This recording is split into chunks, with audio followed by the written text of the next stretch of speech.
O vindeiro 15 de xuño arrinca a campaña de verán dos campamentos xuvenís da Xunta de Galicia e a Administración Autonómica apura estes últimos momentos para adaptar as instalacións á nova normalidade. Estánse adaptando as habitacións, os distintos espacios que se comparten neste establecemento para que os nenos e as niñas teñan total seguridade ou todas as medidas de protección necesarias que son suministradas pola Xunta de Galicia. Garantir o cumprimento das medidas de seguridade supuxo tamén axustar os aforos dos campamentos.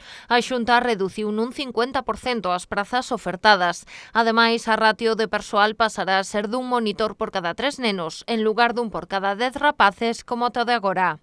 Este ano reducimos dunha maneira moi importante o aforo, un 50% nestas instalacións para que os nenos e as nenas cumpran ese distanciamento social que é necesario de 1,5 metros e, ademais, pois multiplicamos a ratio de persoal que habitualmente era un monitor por cada 10 nenos e que este ano será un monitor por cada 3 nenos. García asegurou que a seguridade está garantida, por iso animou as familias a inscribir os rapaces nestas actividades. Polo tanto, os pais e as nais de Galicia, deste xeito cos campamentos que organiza a Xunta de Galicia, poden conciliar a súa vida persoal e a súa vida laboral, deixan os seus fillos nestas quendas de campamentos nas mellores mans, nas mellores instalacións e agora tamén con todas as medidas de seguridade.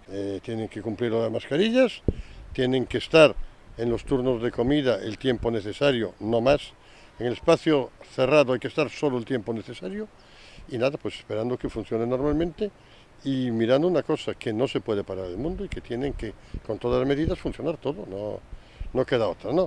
Para el año esperemos que ya sea un año normal. O campamento das Sinas acollerá a semana que ven a primeira quenda de rapaces. Durante o verán serán un total de 240 de entre 13 e 17 anos os que pasen polas súas instalacións. Será en 4 quendas, con 60 mozos e mozas por cada unha.